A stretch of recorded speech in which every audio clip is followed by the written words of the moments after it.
ಎಲ್ಲರಿಗೂ ನಮಸ್ಕಾರ.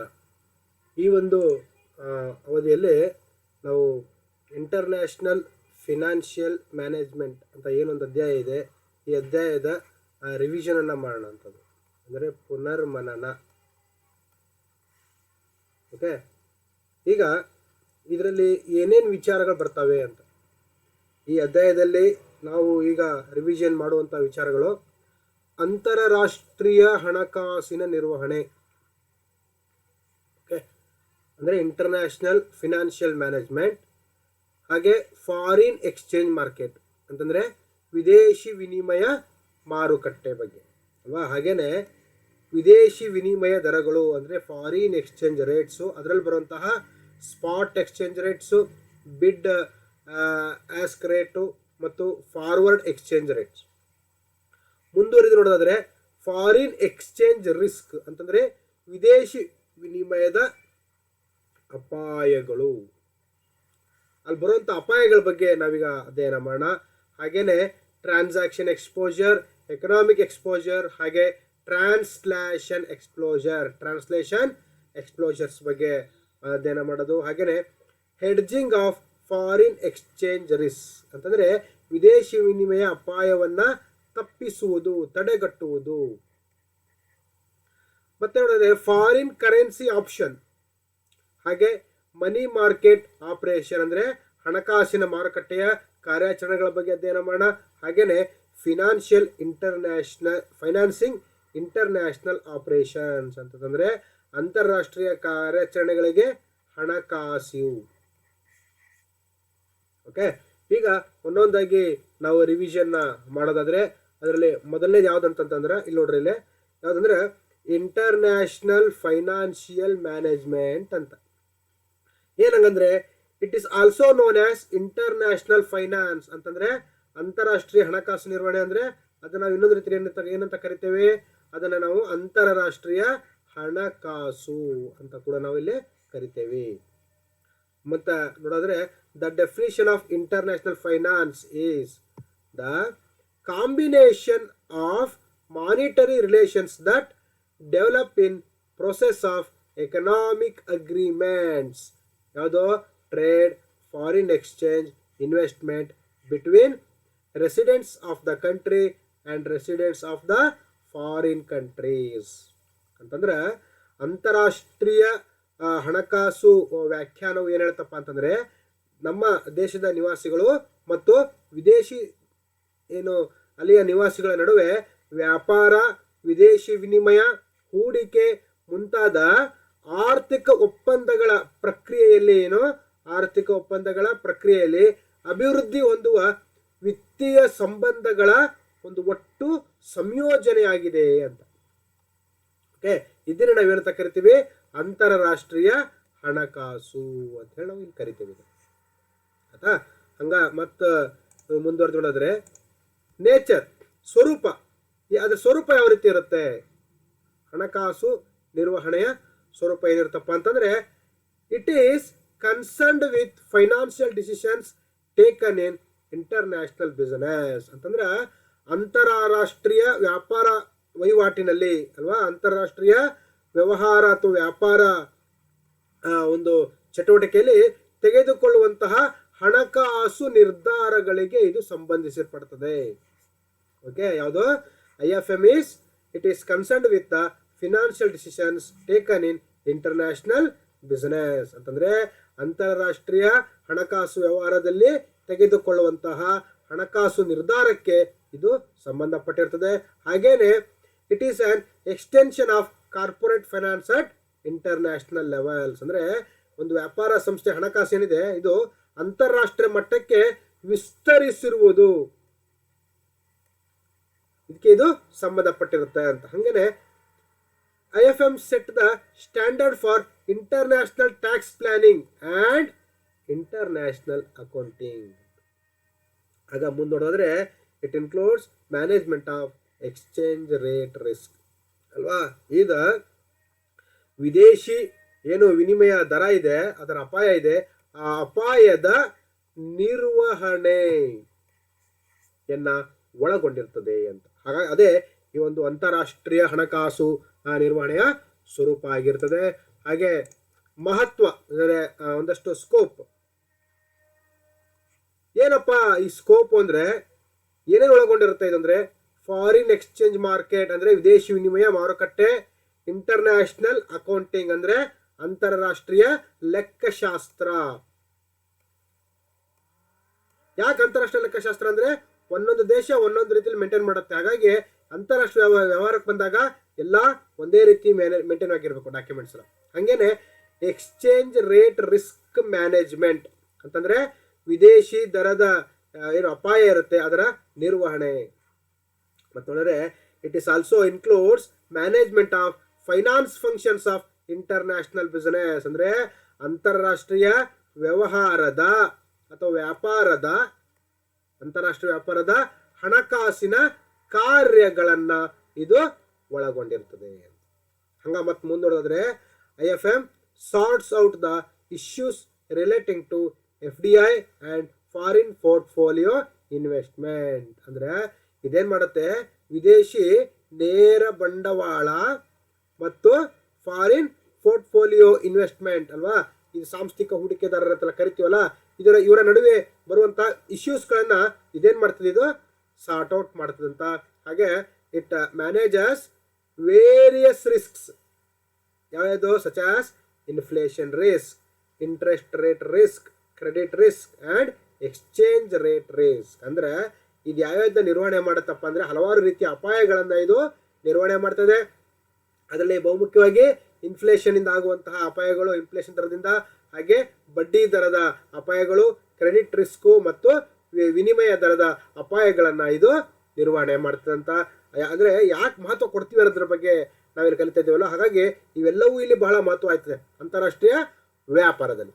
ಹಾಗೆ ಇನ್ನೊಂದು ಬಹುಮುಖ್ಯ ಏನಪ್ಪಾ ಅಂದ್ರೆ it deals with the balance of payments in global transaction of Nations ಅಲ್ವಾ. ಎಲ್ಲ ಯಾವ್ಯಾವ ಏನು ದೇಶಗಳು ಜಾಗತಿಕ ವ್ಯಾಪಾರದಲ್ಲಿ ಏನು ಪಾಲ್ಗೊಳ್ತವೆ ಅಲ್ಲಿ ಬರುವಂತಹ ಬ್ಯಾಲೆನ್ಸ್ ಆಫ್ ಪೇಮೆಂಟ್ಸ್ನು ಕೂಡ ಇಲ್ಲಿ ಅದರ ಜೊತೆಲಿ ಇದು ಕೂಡ ಅದು ಕಾರ್ಯನಿರ್ವಹಿಸ್ತದೆ ಅಂತ. ಮತ್ತು ಮುಂದೆ ನೋಡೋದಾದ್ರೆ ಈಗ ಇಂಟರ್ನ್ಯಾಷನಲ್ ಫಿನಾನ್ಷಿಯಲ್ ಮ್ಯಾನೇಜ್ಮೆಂಟ್ ಕುರಿತಾಗಿ ಏನಂದ್ರೆ international financial management different from financial management at domestic level ಅಂತಂದ್ರೆ ದೇಶೀಯ ಹಣಕಾಸು ನಿರ್ವಹಣೆ ಅಲ್ವಾ, ದೇಶೀಯ ಹಣಕಾಸು ನಿರ್ವಹಣೆಯು ಅಂತಾರಾಷ್ಟ್ರೀಯ ಹಣಕಾಸು ನಿರ್ವಹಣೆಗಿಂತ ವಿಭಿನ್ನವಾಗಿದೆ. ಅಂದ್ರೆ ಅಂತಾರಾಷ್ಟ್ರೀಯ ಹಣಕಾಸು ನಿರ್ವಹಣೆ ಏನಿದೆ ಇದು ನಮ್ಮ ದೇಶೀಯ ನಿರ್ವಹಣೆಗಿಂತ ವಿಭಿನ್ನವಾಗಿರ್ತದೆ. ಯಾವ ರೀತಿಯಾಗಿ ಅಂದ್ರೆ ಇದು ಇಲ್ಲಿ ನಮಗೆ ಬಹುಮುಖ್ಯವಾಗಿ ನಮಗೆ ಇಲ್ಲಿ ಕಂಡು ಬರುವಂತ ಅಂಶ ಏನಪ್ಪಾ ಅಂತಂದ್ರೆ ಇಲ್ಲಿ ವಿದೇಶಿ ವಿನಿಮಯ ಅಪಾಯ ಇರ್ತದೆ ಅಲ್ವಾ. ಹಾಗೇನೆ ರಾಜಕೀಯ ಅಪಾಯ ಇರ್ತದೆ. ಯಾಕೆ ರಾಜಕೀಯ ಅಪಾಯ ಇರ್ತದೆ? ಒಂದೊಂದು ದೇಶ ಒಂದೊಂದು ರೀತಿಯಲ್ಲಿ ಗೌರ್ಮೆಂಟ್ ಇರ್ತಾವಲ್ಲಿ, ಎಲ್ಲಾ ದೇಶದಲ್ಲೂ ಒಂದೇ ರೀತಿ ಗೌರ್ಮೆಂಟ್ ಇರಲ್ಲ. ಅದಕ್ಕೆ ಫಾರ್ ಎಕ್ಸಾಂಪಲ್ ಚೀನಾದಲ್ಲಿ ಕಮ್ಯುನಿಸ್ಟ್, ಓಕೆ, ಅಂದ್ರೆ ಕಮ್ಯುನಿಸ್ಟ್ ಗೌರ್ಮೆಂಟು. ನಮ್ಮ ಇಂಡಿಯಾದಲ್ಲಾದ್ರೆ ಇಲ್ಲಿ ಪ್ರಜಾಪ್ರಭುತ್ವ ಡೆಮೋಕ್ರಾಟಿಕ್. ಅದೇ ರೀತಿಯಲ್ಲಿ ಆಫ್ರಿಕಾದ ಕೆಲವು ದೇಶಗಳನ್ನ ನೋಡಿದ್ರೆ ಅಲ್ಲಿ ಮಿಲಿಟರಿ ಆಡಳಿತ, ಸರ್ವಾಧಿಕಾರಿ ಮಿಲಿಟರಿ ಆಡಳಿತ ಎಲ್ಲವನ್ನೂ ಒಳಗೊಂಡಿರುತ್ತೆ. ಹಾಗಾಗಿ ಈ ರಾಜಕೀಯದ ಅಪಾಯ ಕೂಡ ನಮ್ಗೇನಾಗ್ತದೆ ಅಂತಾರಾಷ್ಟ್ರೀಯ ವ್ಯಾಪಾರದಲ್ಲಿ ಕಂಡು ಬರ್ತದೆ. ಹಾಗೇನೆ ಅಂತಾರಾಷ್ಟ್ರೀಯ ವ್ಯಾಪಾರದಲ್ಲಿ ಏನಪ್ಪ ಅಂದ್ರೆ ಬಹುಮುಖ್ಯದ ಅಂಶ ಏನಪ್ಪ ಅಂದ್ರೆ ಇದು ಎಕ್ಸ್ಪ್ಯಾಂಡ್ ಆಪರ್ಚುನಿಟಿ ಸೆಟ್ಸ್ ಅಂತಂದ್ರೆ ಇಲ್ಲಿ ಅವಕಾಶಗಳ ವಿಸ್ತರಣೆ ಇರ್ತದೆ. ವ್ಯಾಪಾರ ವಹಿವಾಟಿಗೆ ಅವಕಾಶಗಳು ಬಹಳ ವಿಸ್ತಾರವಾಗಿ ಇಲ್ಲಿ ಇರ್ತದೆ. ಹಾಗೇನೆ ಮಾರ್ಕೆಟ್ ಇಂಪರ್ಫೆಕ್ಷನ್ಸ್, ಓಕೆ. ಮತ್ತೊಂದ್ರೆ ಟ್ಯಾಕ್ಸ್ ಅಂಡ್ ಲೀಗಲ್ ಸಿಸ್ಟಮ್. ಈಗಾಗಲೇ ಅಂದೆ ಒಂದೊಂದು ದೇಶದಲ್ಲಿ ಒಂದೊಂದು ರೀತಿಯ ಗೌರ್ಮೆಂಟ್ ಸರ್ಕಾರಗಳು ಇರೋದ್ರಿಂದ ಏನಾಗ್ತದೆ ಅಲ್ಲಿಯ ತೆರಿಗೆ ಕಾನೂನುಗಳು ಬೇರೆ ಇರ್ತವೆ ಮತ್ತು ಲೋಕಲ್ ಇರುವಂತಹ ಹಲವಾರು ಕಾನೂನುಗಳ ಮಧ್ಯೆ ವ್ಯತ್ಯಾಸ ಇರ್ತದೆ. ಆದ್ರೆ ದೇಶೀಯ ವ್ಯಾಪಾರದಲ್ಲಿ ಇವ್ಯಾವು ಒಳಗೊಂಡಿರೋದಿಲ್ಲ ಅಲ್ವಾ. ಈ ನಮ್ಮ ಇಂಡಿಯಾದಲ್ಲಿ one nation one tax GST ಇದೆ. ಅದೇ ಫಾರಿನ್ ಬಿಸ್ನೆಸ್ ಹೋದ್ರೆ ಅಲ್ಲಿ ಬೇರೆ ಬೇರೆ ರೀತಿಯಾದಂತಹ ತೆರಿಗೆ ಕಾನೂನುಗಳ ಮಧ್ಯೆ ಅದು ಕಾರ್ಯಾಚರಣೆಯನ್ನ ನಿರ್ವಹಣೆ ಮಾಡಬೇಕಾಗ್ತದೆ ಅಲ್ಲ. ಈಗ ಮತ್ತ ಮುಂದಿನ ಒಂದು ಅಂಶ ನೋಡೋದಾದ್ರೆ ಈಗ ಏನಂದ್ರೆ ಫಾರಿನ್ ಎಕ್ಸ್ಚೇಂಜ್ ಮಾರ್ಕೆಟ್ ಅಂತಂದ್ರೆ ವಿದೇಶಿ ವಿನಿಮಯ ಮಾರುಕಟ್ಟೆ ಅಂತ. ಏನಂಗಂದ್ರ ಫಾರಿನ್ ಎಕ್ಸ್ಚೇಂಜ್ ಮಾರ್ಕೆಟ್ ಅಂದರೆ ಇದನ್ನ ಫಾರೆಕ್ಸ್ ಅಂತ ಕೂಡ ಕರೀತಾರೆ. ಅಂದ್ರೆ ಫಾರ್ ಅಂದರೆ ಫಾರಿನ್, ಎಕ್ಸ್ ಅಂದರೆ ಎಕ್ಸ್ಚೇಂಜ್, ಅದನ್ನ ಇಂಡಿಕೇಶನ್ ಮಾಡುತ್ತದೆ. ಎಫ್ ಎಕ್ಸ್ ಅಂದ್ರೂ ಕೂಡ ಫಾರಿನ್ ಎಕ್ಸ್ಚೇಂಜ್ ಅಂತ.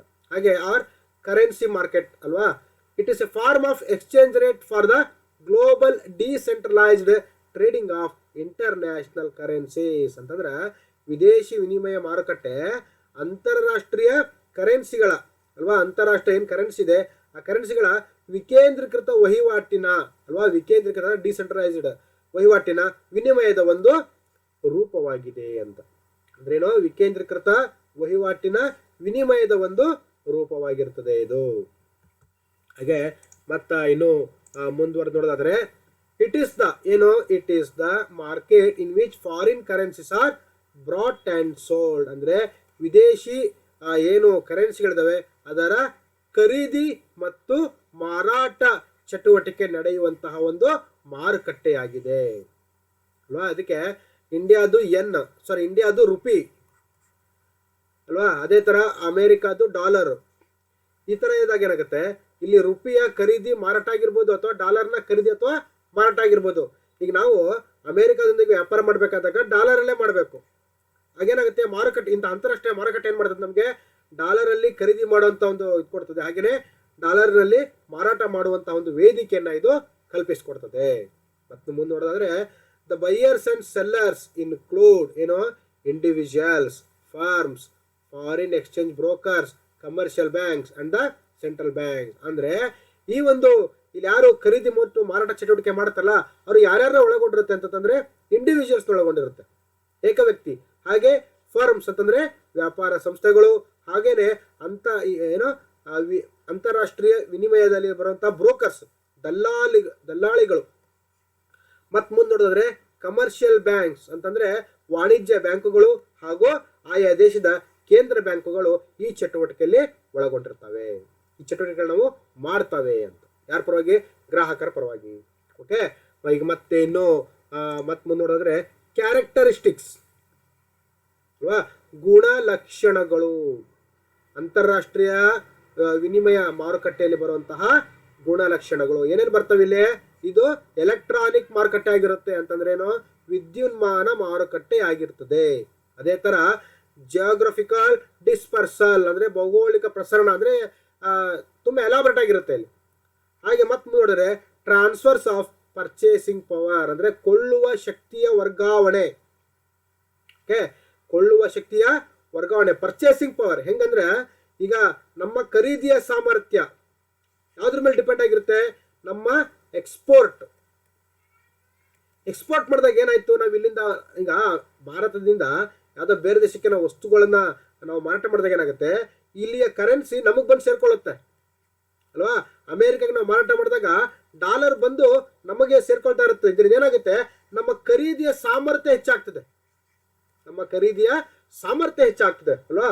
ಆಗ ಅದರ ಒಂದು ಪವರ್ ಅವಾಗ ಫ್ಲಕ್ಚುಯೇಷನ್ ಆಗ್ತಾ ಇರ್ತದೆ. ಇದು ಅವಾಗ ಈಗ ಇನ್ನೊಂದು ನಿಮಗೆ ಒಂದು ಉದಾಹರಣೆ ಮುಖಾಂತರ ನಾನಿಲ್ಲಿ ತಿಳಿಸೋದಾದ್ರೆ, ಭಾರತದ ಒಂದು ಸಂಸ್ಥೆ ಅಮೇರಿಕಾದೊಂದಿಗೆ ಅಲ್ವಾ, ಇಲ್ಲಿ ನೋಡ್ರಿ ಹೆಂಗಂದ್ರೆ ಇದು ಅಮೇರಿಕಾ, ಇದು ಇಂಡಿಯಾ. ನಾವೇನು ಮಾಡಿದ್ವಿ, ಅಮೇರಿಕಾಗೆ ಒಂದಷ್ಟು ವಸ್ತುಗಳನ್ನ ಎಕ್ಸ್ಪೋರ್ಟ್ ಮಾಡಿದ್ವಿ. ಅದರಿಂದ ಏನಾಯ್ತು, ಇಲ್ಲಿನ ಡಾಲರ್ ನಮಗೆ ಬಂತು. ಅಂದ್ರೆ ಏನಾಯ್ತು, ಇದು ನಮ್ಮ ಖರೀದಿಯ ಸಾಮರ್ಥ್ಯವನ್ನು ಹೆಚ್ಚಿಗೆ ಮಾಡ್ತು. ಅದೇ ತರ ಅಮೇರಿಕಾ ನಮಗೆ ಒಂದಷ್ಟು ನಾವು ಅಮೇರಿಕಾಯಿಂದ ಆಮದು ಮಾಡ್ಕೊಂಡಾಗ ಏನಾಯ್ತು, ಆಮದು ಮಾಡ್ಕೋಬೇಕಾದಾಗ ನಮ್ಮ ಖರೀದಿಯ ಸಾಮರ್ಥ್ಯದಿಂದ ಒಂದಷ್ಟು ಡಾಲರು ಅಮೇರಿಕಾಗೆ ವರ್ಗಾವಣೆ ಆಯಿತು. ಅದನ್ನೇ ಇಲ್ಲಿ ಹೇಳ್ತಾ ಇರೋದು ಏನು, ಟ್ರಾನ್ಸ್ಫರಿಂಗ್ ಆಫ್ ಪರ್ಚೇಸಿಂಗ್ ಪವರ್ ಅಂದ್ರೆ ಕೊಳ್ಳುವ ಶಕ್ತಿಯ ವರ್ಗಾವಣೆ ಅಂತ ಆಯ್ತಾ. ನೆಕ್ಸ್ಟ್ ಇಂಟರ್ಮಿಡಿಯರಿ ವ್ಯಾಲ್ಯೂಮ್ ಅಂತಂದ್ರೆ ಮಧ್ಯವರ್ತಿಯ ಸಂಪುಟ ಅಂತ. ಹಾಗೇನೆ ಪ್ರಾವಿಷನ್ಸ್ ಆಫ್ ಕ್ರೆಡಿಟ್ ಅಂದ್ರೆ ಸಾಲವನ್ನ ಒದಗಿಸುವಂಥದ್ದು. ಅಂತಾರಾಷ್ಟ್ರೀಯ ವ್ಯಾಪಾರಕ್ಕೆ ಸಾಲ ಒದಗಿಸಕ್ಕಂತಾನೆ ಒಂದಷ್ಟು ಸಂಸ್ಥೆಗಳು ಇರ್ತಾವೆ ಇಲ್ಲಿ. ಹಾಗೆ ಇದೊಂದು ಬಹುಮುಖ್ಯವಾದ ಅಂಶ ಏನಪ್ಪ ಅಂದ್ರೆ ಮಿನಿಮೈಸಿಂಗ್ ರಿಸ್ಕ್ ಅಂತಂದ್ರೆ ಅಪಾಯವನ್ನ ಇಲ್ಲೇ ಕಡಿಮೆ ಮಾಡುವಂಥದ್ದು. ಅಪಾಯ ಕಡಿಮೆ ಮಾಡೋದಿಲ್ಲ. ಆದ್ರೆ ಏನು ಅಪಾಯ ಬರುತ್ತೆ ಇಲ್ಲಿ, ಎಕ್ಸ್ಚೇಂಜ್ ರೇಟ್ ರಿಸ್ಕ್ ಬರ್ತೈತಿ. ಹಾಗೇನೆ ಮತ್ತೊಂದು ಬರುವಂಥದ್ದು ಬಡ್ಡಿ ದರದ ಅಪಾಯ ಎಲ್ಲ ಇರ್ತಾವು. ಅದರಲ್ಲಿ ಬರುವಂಥ ಅಪಾಯವನ್ನ ಇಲ್ಲಿ ಕಡಿಮೆ ಮಾಡುವಂಥದ್ದು ಆಯ್ತಲ್ಲ. ಈಗ ಮತ್ತೆ ಮುಂದಿನ ಒಂದು ಅಂಶದ ಬಗ್ಗೆ ನೋಡೋದಾದ್ರೆ ನೆಕ್ಸ್ಟ್ ಏನಪ್ಪ ಅಂದ್ರೆ functions of foreign exchange market ಅಂದ್ರೆ ಕಾರ್ಯ, ಅಂದ್ರೆ ವಿದೇಶಿ ವಿನಿಮಯ ಮಾರುಕಟ್ಟೆಯಲ್ಲಿ ಬರುವಂತಹ ಕಾರ್ಯಗಳು. ಯಾವ ಕಾರ್ಯ ಬರ್ತಾವೆ ಇಲ್ಲಿ ಬರುವಂಥದ್ದು? ಟ್ರಾನ್ಸ್ಫರ್ ಫಂಕ್ಷನ್ಸ್ ಅಂತಂದ್ರೆ ವರ್ಗಾವಣೆ ಕಾರ್ಯಗಳು, ಕ್ರೆಡಿಟ್ ಫಂಕ್ಷನ್ ಸಾಲದ ಕಾರ್ಯಗಳು, ಮತ್ತು ಹೆಡ್ಜಿಂಗ್ ಅಂದ್ರೆ ಅಪಾಯದಿಂದ ತಪ್ಪಿಸ್ಕೊಳ್ಳುವಂಥದ್ದು. ಹೇಗಪ್ಪ ಅಂದ್ರೆ ಇಲ್ಲಿ ಮೊದಲನೇದಾಗಿ ನೋಡ್ರಿ, the basic function of the foreign exchange market. The basic function of the foreign exchange market is to facilitate the conversion of one currency into another currency, that is to accomplish transfer of purchasing power between two countries. ನನಗೆ ಆಗಲೇ ಅಂದೆ ಹೆಂಗಂದ್ರೆ ಅಮೆರಿಕಾದ ಒಂದು ಸಂಸ್ಥೆ ಭಾರತದ ಸಂಸ್ಥೆ ವ್ಯಾಪಾರ ಮಾಡಬೇಕಾದಾಗ ಏನಾಗ್ತದೆ, ಪರ್ಚೇಸಿಂಗ್ ಪವರ್ನ ವರ್ಗಾವಣೆ ಅಂದ್ರೆ ಕೊಂಡುಕೊಳ್ಳುವಿಕೆ ಅಥವಾ ಖರೀದಿ ಮಾಡುವ ಏನು ಸಾಮರ್ಥ್ಯ ಇರ್ತದೆ ಅದರ ಪರಸ್ಪರ ವರ್ಗಾವಣೆ ಆಗುವಂತ ಕಾರ್ಯಗಳು ಇಲ್ಲಿ ನಡೀತಾವೆ. ಹಾಗೆ ಕ್ರೆಡಿಟ್ ಫಂಕ್ಷನ್ಸ್ ಅಂದ್ರೆ ಸಾಲದ ಕಾರ್ಯಗಳು ಹೆಂಗಾಗುತ್ತೆ, it provides credit for the foreign trade ಅಂತಂದ್ರೆ ಅಂತಾರಾಷ್ಟ್ರೀಯ ವ್ಯಾಪಾರಕ್ಕೆ ಸಾಲ ಸೌಲಭ್ಯವನ್ನ ಇದು ಒದಗಿಸ್ಕೊಡ್ತದೆ. ಹೆಂಗ್ ಕೊಡ್ತದೆ, ಯಾವ ರೂಪದಲ್ಲಿ? Bills of exchange. ಏನಂತ? Bills of exchange with maturity period of 3 months ಅಲ್ವಾ, 3 ತಿಂಗಳಿಗೆ ಮೆಚುರಿಟಿ ಪೀರಿಯಡ್ ಮೇಲೆ ಏನ್ ಕೊಡ್ತದೆ? ಬಿಲ್ ಆಫ್ ಎಕ್ಸ್ಚೇಂಜ್ ಕೊಡ್ತದೆ. Are generally used for international payment ಅಂತಂದ್ರೆ ಅಂತಾರಾಷ್ಟ್ರೀಯ ಪಾವತಿಗೆ ಸಂಬಂಧಿಸಿದಂತೆ ಬಿಲ್ ಆಫ್ ಎಕ್ಸ್ಚೇಂಜ್ ಅನ್ನ 3 ತಿಂಗಳ ವಾಯ್ದೆಗೆ ಒಂದು ಸೀಮಿತವಾಗಿ ಇದು ಪ್ರೊವೈಡ್ ಮಾಡ್ತದೆ ಅಂತ. ಹಂಗ ನೆಕ್ಸ್ಟ್ ಹೆಡ್ಜಿಂಗ್ ಅಂದ್ರೆ ಏನು? Hedging means the avoidance of A foreign exchange risk ಅಂತಂದ್ರೆ ಹೆಡ್ಜಿಂಗ್ ಅಂತಂದ್ರೆ ವಿದೇಶಿ ವಿನಿಮಯದ ಅಪಾಯವನ್ನ ತಪ್ಪಿಸುವುದು ಅಲ್ವಾ. ವಿದೇಶಿ ವಿನಿಮಯದ ಅಪಾಯ ಏನಿದೆ ಈ ಒಂದು ಅಪಾಯವನ್ನ ತಪ್ಪಿಸುವುದು, ಇದನ್ನ ನಾವೇನಂತ ಕರಿತೀವಿ? ಇದನ್ನ ನಾವು ಹೆಡ್ಜಿಂಗ್ ಅಂತ ಹೇಳಿ ಕರಿತೀವಿ. ಹಂಗ it also done to minimise or offset the chance that your assets will lose value ಅಂತಂದ್ರೆ ಏನ್ ಮಾಡುತ್ತೆ, ನಮ್ಮ ಯಾರು ವ್ಯಾಪಾರ ಸಂಸ್ಥೆ, ಇವರ್ ಅಂದ್ರೆ ಸಂಸ್ಥೆ, ವ್ಯಾಪಾರ ಸಂಸ್ಥೆಯ ಏನು ಆಸ್ತಿ ಏನಿದೆ ಅದರ ಮೌಲ್ಯ ಕಡಿಮೆ ಆಗದೇ ಇರೋ ರೀತಿಯಲ್ಲಿ ಇದು ತಡೆಗಟ್ಟುತ್ತೆ. ಓಕೆ, ಈಗ ಮತ್ತೆ ಮುಂದಿನ ಒಂದು ಅಂಶಗಳ ನೋಡಿದ್ರೆ ಇಲ್ಲಿಗೆ ಬರುವಂಥದ್ದು ವಿದೇಶಿ ವಿನಿಮಯ ದರಗಳು ಅಂತ ಅಂದ್ರೆ ಫಾರಿನ್ ಎಕ್ಸ್ಚೇಂಜ್ ರೇಟ್ಸ್. ಏನು ಹಂಗಂದ್ರೆ an exchange rate is the value of one nation's currency versus the currency of another nation's or economic zone. ನೋಡ್ರೇನು, it is the value of one nation currency versus the currency of another nation or economic zone. ಏನು economic zone ಅಂದ್ರೆ for example euro zone ಅಂತ ಇದೆ ನಮ್ಮಲ್ಲಿ, euro currency ಅಲ್ವಾ, euro zone ಅಂತ ಈ ತರ ಬರ್ಬೋದು. ಹಾಗೇನೆ ಒಂದು ದೇಶದಿಂದ ಈಗ ಫಾರ್ ಎಕ್ಸಾಂಪಲ್ ಭಾರತದ ರೂಪಾಯಿ ಮತ್ತು ಡಾಲರ್ ಮಧ್ಯೆ ಸಾಕಷ್ಟು ವ್ಯತ್ಯಾಸಗಳು ಬರ್ತವೆ ಎಕ್ಸ್ಚೇಂಜ್ ವ್ಯಾಲ್ಯೂ ಅಲ್ಲ. ಈಗ ಅಮೇರಿಕಾದ $1 ನಮ್ಮ ದೇಶದ ಸುಮಾರು 75 ರೂಪಾಯಿಗೆ ಸಮ ಅಂತ, ಹಿಂಗೆ ಇದನ್ನ ಇದು ಒಳಗೊಂಡಿರ್ತದೆ ಅಂತ. ಹಾಗೆ ಇಲ್ಲಿ ಅದನ್ನೇ ಕನ್ನಡದಲ್ಲಿ ಹೇಳೋದಾದ್ರೆ ವಿನಿಮಯ ದರವು ಒಂದು ರಾಷ್ಟ್ರದ ಕರೆನ್ಸಿಯ ವಿರುದ್ಧ ಮತ್ತೊಂದು ರಾಷ್ಟ್ರ ಅಥವಾ ಆರ್ಥಿಕ ವಲಯದ ಮೌಲ್ಯವಾಗಿದೆ, ಅಥವಾ ಇದು ಇತರ ದೇಶಗಳ ಕರೆನ್ಸಿಯ ಒಂದು ಘಟಕವನ್ನು ಖರೀದಿಸಲು ಅಗತ್ಯವಿರುವ ಒಂದು ದೇಶದ ಕರೆನ್ಸಿಗಳ ಕನಿಷ್ಠ ಸಂಖ್ಯೆ ಘಟಕವಾಗಿದೆ ಅಂತ. ಅಂದ್ರೆ ಕನಿಷ್ಠ ಸಂಖ್ಯೆ ಘಟಕ ಅಂತಂದ್ರೆ ಹಿಂಗೆ $1 ಖರೀದಿ ಮಾಡಬೇಕಾದಾಗ ನಾವು ಭಾರತದ 75 ರೂಪಾಯಿಗಳನ್ನ ಇಲ್ಲಿ ಕೊಡುವಂಥದ್ದು, ಇದನ್ನ ಘಟಕಗಳಂದ್ರೆ ಇದು ಇಟ್ಸ್ ಅ ಮಿನಿಮಮ್ ಎಕ್ಸ್ಚೇಂಜ್ ಅಲ್ಲ. ಇನ್ನ ಮತ್ತೆ ಮುಂದೆ ನೋಡೋದಾದ್ರೆ ವೈ ವಿ ನೀಡ್ ಇಟ್, ಯಾಕೆ ನಮ್ಗೆ ಇದ್ರ ಅವಶ್ಯಕತೆ ಯಾಕಿದೆ, ಯಾಕೆ ಅವಶ್ಯಕತೆ ಇದೆ ಅಂತಂದ್ರೆ to pay the country from which goods are imported ಅಂತಂದ್ರೆ ನಾವು ವಿದೇಶದಿಂದ ವಸ್ತುವನ್ನ ಆಮದು ಮಾಡ್ಕೋಬೇಕಾದಾಗ ನಮಗೆ ವಿದೇಶಿ ವಿನಿಮಯದ ಅವಶ್ಯಕತೆ ಬಹಳ ಇದೆ ಅಂತ. ಹಂಗೇನೆ ಡಿಫ್ರೆಂಟ್ ಕಂಟ್ರೀಸ್ ಯಾವ ಕರೆನ್ಸೀಸ್ ವಿತ್ ಡಿಫ್ರೆಂಟ್ ವ್ಯಾಲ್ಯೂಸ್ ಅಲ್ವಾ. ಈಗ ಅಮೇರಿಕಾದ ಡಾಲರ್ ಇದೆ, ಜಪಾನ್ನ ಯೆನ್ ಇದೆ, ಚೈನಾದ ಯುವಾನ್ ಅಂತ ಇದೆ, ಹಾಗೆ ಯಮನ್ನ ರಿಯಾಲ್ ಅಂತ ಕರೆನ್ಸಿ ಇದೆ. ಇವೆಲ್ಲ ಕರೆನ್ಸಿಗಳು ಒಂದೊಂದು ಮೌಲ್ಯವನ್ನು ಒಳಗೊಂಡಿರುತ್ತೆ. ಓಕೆ, ಹಾಗಾಗಿ ನಮಗೆ ವಿದೇಶಿ ವಿನಿಮಯ ದರದ ಅವಶ್ಯಕತೆ ಬಹಳ ಇದೆ. ಹಾಗೇನೆ currency of one country is not acceptable in another ಅಲ್ವಾ. ಈಗ ನಮ್ಮಲ್ಲಿ ರೂಪಾಯಿನ ತಗೊಂಡೋಗ್ಬಿಟ್ಟು ನಾವು ಹೋಗಿ ಅಮೇರಿಕಾದಲ್ಲಿ ವ್ಯಾಪಾರ ಮಾಡೋಕ್ಕಾಗಲ್ಲ. ಏನು ಮಾಡಬೇಕು, ಅಲ್ಲಿರೋಂಥ ಕರೆನ್ಸಿ ಡಾಲರ್ ಇರ್ತೈತಿ. ಹಂಗಾಗಿ ನಾವೇನು ಮಾಡಬೇಕು, ಡಾಲರಲ್ಲಿ ಅಲ್ಲಿ ಖರೀದಿ ಮಾಡಬೇಕು ಮತ್ತು ಮಾರಾಟ ಮಾಡಬೇಕು. ಅಮೇರಿಕಾದವ್ರು ಅಷ್ಟೇ ರೂಪಾಯಿಲಿ ಮಾಡೋಕ್ಕಾಗಲ್ಲ, ಅವಾಗೇನು ಮಾಡಬೇಕು ಸರ್, ಡಾಲರಲ್ಲಿ ಮಾಡೋಕ್ಕಾಗ, ಅವ್ರು ರೂಪಾಯಿಲಿ ಮಾಡಬೇಕು. ಅಂತಹ ಒಂದು ಸಮಸ್ಯೆಯನ್ನು, ಅಂತಾರಾಷ್ಟ್ರೀಯ ವ್ಯಾಪಾರ ಸಮಸ್ಯೆಯನ್ನು ಇಲ್ಲಿ ಕಡಿಮೆ ಮಾಡ್ಬೇಕಂದಾಗ ಏನಾಗಬೇಕು, ವಿದೇಶಿ ವಿನಿಮಯ ದರಗಳಂತಿರುತ್ತೆ ಕರೆನ್ಸಿಗೆ, ಅದಕ್ಕೆ ಅನುಗುಣವಾಗಿ ಇಲ್ಲಿ ಕಾರ್ಯವನ್ನು ನಿರ್ವಹಿಸಬೇಕು. ಹಾಗಾಗಿ ಇದರ ಅವಶ್ಯಕತೆ ಇಲ್ಲಿ ನಮಗೆ ಭಾಳ ಇದೆ. ಮತ್ತೆ ಮುಂದಿನ ಒಂದು ಅಂಶ, factors affecting the exchange rate ಅಂತಂದರೆ ವಿದೇಶಿ ವಿನಿಮಯ ದರಕ್ಕೆ ಪ್ರಭಾವ ಬೀರುವಂತಹ ಅಥವಾ ಅದಕ್ಕೆ ಅಫೆಕ್ಟ್ ಆಗುವಂಥ ಅಂಶಗಳು ಯಾವ್ಯಾವುದು ಅಂದರೆ ಡಿಫ್ರೆನ್ಷಿಯಲ್ ಇನ್ಫ್ಲೇಷನ್ ಅಂದರೆ ಹಣದುಬ್ಬರದಲ್ಲಿನ ವ್ಯತ್ಯಾಸಗಳು ಅಲ್ವಾ. ಒಂದೊಂದು ದೇಶದಲ್ಲಿ ಒಂದೊಂದು ರೀತಿಯಾದಂತಹ ಹಣದುಬ್ಬರ ಇರುತ್ತೆ. ಅದು ಯಾವುದ್ರ ಮೇಲೆ ಎಫೆಕ್ಟ್ ಬೀಳುತ್ತೆ, ಎಕ್ಸ್ಚೇಂಜ್ ರೇಟ್ ಮೇಲೆ ಇದು ಪ್ರಭಾವನ ಬೀರ್ತದೆ. ಅದೇ ರೀತಿಯಾಗಿ ಡಿಫ್ರೆನ್ಷಿಯಲ್ಸ್ ಇನ್ ಇಂಟರೆಸ್ಟ್ ರೇಟ್ ಅಲ್ವಾ, ಬಡ್ಡಿ ದರಗಳಿನ ವ್ಯತ್ಯಾಸಗಳು. ಒಂದೊಂದು ದೇಶ ಒಂದೊಂದು ರೀತಿಯಾದಂಥ ಬಡ್ಡಿ ದರಗಳನ್ನ ಒಳಗೊಂಡಿರುತ್ತೆ. ಹಾಗೇನೆ ಕರೆಂಟ್ ಅಕೌಂಟ್ ಡಿಫಿಸಿಟ್ಸ್ ಅಂದರೆ ಚಾಲ್ತಿ ಖಾತೆಯ ಕೊರತೆ. ಹಾಗೆ ನೆಕ್ಸ್ಟು ಸಾರ್ವಜನಿಕ ಸಾಲಗಳು, ಇದು ಕೂಡ ಪ್ರಭಾವವನ್ನು ಬೀರುವಂಥದ್ದು. ಹಾಗೆಯೇ ಟರ್ಮ್ಸ್ ಆಫ್ ಟ್ರೇಡ್ ವ್ಯಾಪಾರ ನಿಯಮಗಳು, ಒಂದು ದೇಶಕ್ಕಿಂತ ಮತ್ತೊಂದು ದೇಶಕ್ಕೆ ವ್ಯಾಪಾರ ನಿಯಮಗಳು ವಿಭಿನ್ನವಾಗಿರುತ್ತೆ. ಇದು ಕೂಡ ವಿನಿಮಯ ದರದ ಮೇಲೆ ಪ್ರಭಾವವನ್ನು ಬೀರುವಂಥದ್ದು. ಹಾಗೆಯೇ political stability and economic performance ಅಲ್ವಾ, ರಾಜಕೀಯ ಸ್ಥಿರತೆ ಮತ್ತು ಆರ್ಥಿಕ ಸಾಧನೆ. ಇತ್ತೀಚೆಗೆ ಏನಾಗಿದೆ, ಇತ್ತೀಚೆಗೆ ಮಯನ್ಮಾರಲ್ಲಿ ಮಿಲಿಟರಿ ಆಡಳಿತ ಬಂತು. ಹಿಂಗೆ ಬಂದಾಗ ಏನಾಗ್ತದೆ, ಅಲ್ಲಿ ರಾಜಕೀಯ ಸ್ಥಿರತೆ ಇರೋದಿಲ್ಲ ಕೆಲವು ದೇಶದಲ್ಲಿ. ಬರೀ ಮಯನ್ಮಾರ್ ಅಷ್ಟೇ ಅಲ್ಲ, ಸಾಕಷ್ಟು ದೇಶ ನೋಡ್ರಿ, ಪಕ್ಕದಲ್ಲಿರುವಂಥ ಪಾಕಿಸ್ತಾನನೂ ಅಷ್ಟೇ, ಅಲ್ಲಿ ಅವಾಗವಾಗ ಮಿಲಿಟರಿ ಆಡಳಿತ ಬರ್ತಾ ಇರ್ತದೆ, ಗೌರ್ಮೆಂಟ್ ಚೇಂಜ್ ಆಗ್ತಾ ಇರ್ತದೆ. ಇತ್ತೀಚೆಗೆ ನೇಪಾಳಲ್ಲೂ ಅಷ್ಟೇ, ಅಲ್ಲೂ ಕೂಡ ರಾಜಕೀಯ ಸ್ಥಿರತೆ ಇಲ್ಲ. ಓಕೆ, ಆಮೇಲೆ ಹಿಂಗೆ ಸಾಕಷ್ಟು ಈ ಥರ ಸ್ಥಿರತೆ ಎಲ್ಲ ಏನಾಗ್ತವೆ, ಇವು ಕೂಡ ಅಂತಾರಾಷ್ಟ್ರೀಯ ವಿನಿಮಯ ದರದ ಮೇಲೆ ಪ್ರಭಾವ ಬೀರ್ತವೆ. ಮತ್ತು ಆರ್ಥಿಕ ಸಾಧನೆ ಎಕನಾಮಿಕ್ ಪರ್ಫಾರ್ಮೆನ್ಸ್, ಇದು ಕೂಡ ವಿನಿಮಯ ದರದ ಮೇಲೆ ಪ್ರಭಾವವನ್ನು ಬೀರ್ತದೆ ಅಂತ. ಓಕೆ, ಹಂಗಂದ್ರೆ ನೆಕ್ಸ್ಟ್ ಮುಂದೆ ನೋಡೋದಾದ್ರೆ ಅಲ್ಲಿ ಬರುವಂಥ ದರಗಳನ್ನು ನಾವೀಗ ತಿಳ್ಕೊಳ್ಳೋಣ.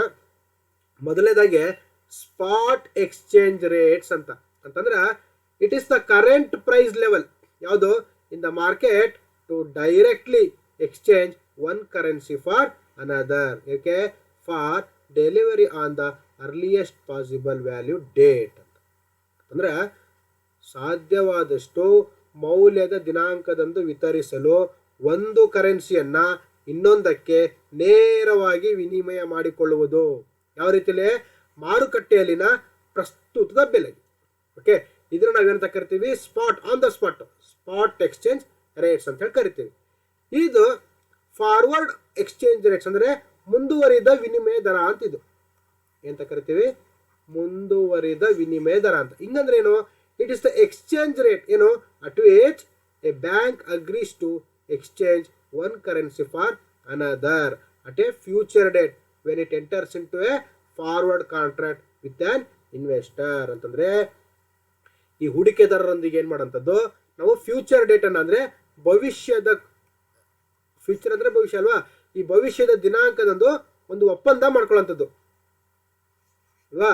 ಬರೋಡೇನು, ಭವಿಷ್ಯದ ದಿನಾಂಕದಂದು ಏನು ಮಾಡೋದು, ಹೂಡಿಕೆದಾರರೊಂದಿಗೆ ಮುಂದುವರಿದ ಒಪ್ಪಂದಕ್ಕೆ ನಾವು ಮಾಡ್ಕೊಂಡಾಗ ಏನಾಗ್ತದೆ, ಬ್ಯಾಂಕು ಒಂದು ಕರೆನ್ಸಿಯನ್ನು ಇನ್ನೊಂದಕ್ಕೆ ವಿನಿಮಯ ಮಾಡಿಕೊಳ್ಳುವ ಒಂದು ಒಪ್ಪುವ.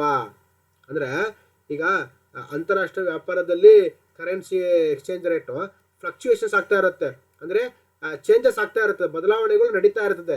ಆವಾಗ ಏನಾಗ್ತದೆ, ವ್ಯಾಪಾರಕ್ಕೆ ಇದು ತೊಡಕಕ್ಕೆ ಪರಿಣಮಿಸ್ತದೆ. ಇಂಥ ಸಂದರ್ಭದಲ್ಲಿ ಏನು ಮಾಡೋಂಥದ್ದು, ನಾವು ಫಾರ್ವರ್ಡ್ ಎಕ್ಸ್ಚೇಂಜ್ ರೇಟ್ಸನ್ನು ಅಗ್ರಿಮೆಂಟ್ ಮಾಡ್ಕೊಳ್ಳೋಂಥದ್ದು. ಯಾರ ಜೊತೆಯಲ್ಲಿ, ಇನ್ವೆಸ್ಟರ್ಸ್ ಜೊತೆಯಲ್ಲಿ ನಾವು ಫ್ಯೂಚರ್ ಎಕ್ಸ್ಚೇಂಜ್ ರೇಟನ್ನು ಒಂದು ಕಾಂಟ್ರಾಕ್ಟನ್ನು ಮಾಡ್ಕೊಳ್ಳೋಂಥದ್ದು ಅಲ್ವಾ.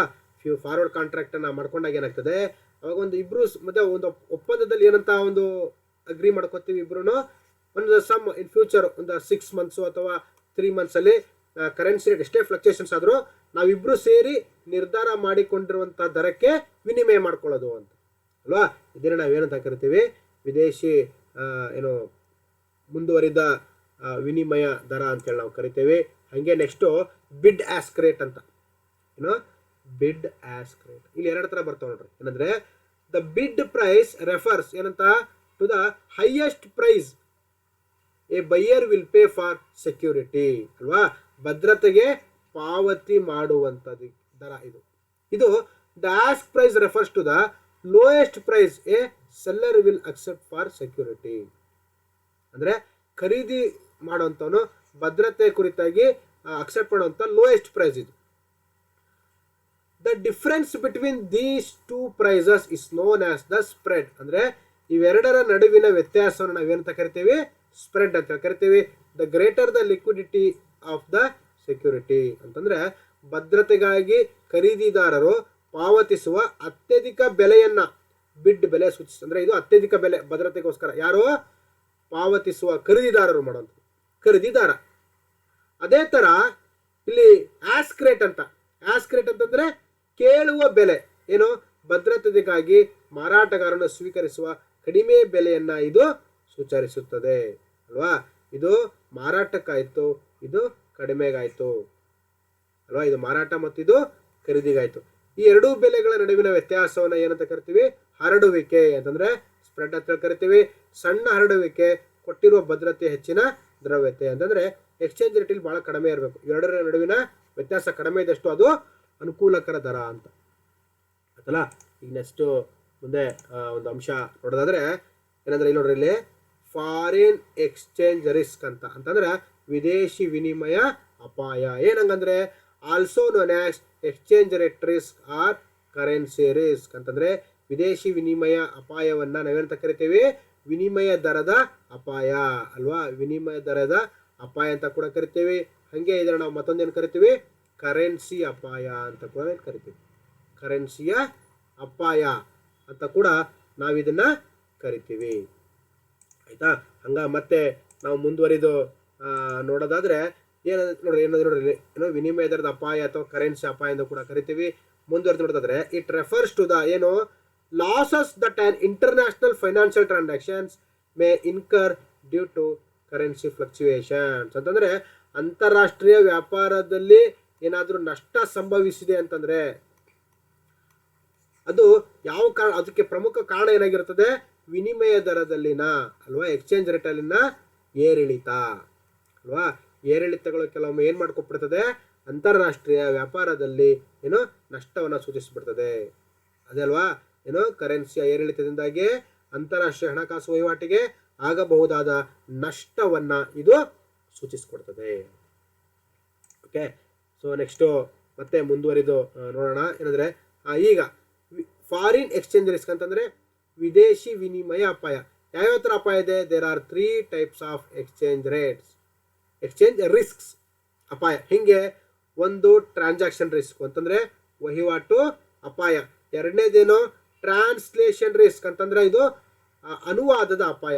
ಮೂರನೇದು ಎಕನಾಮಿಕ್ ರಿಸ್ಕ್ ಅಂತಂದ್ರೆ ಇದು ಆರ್ಥಿಕ ಅಪಾಯ ಅಂತ.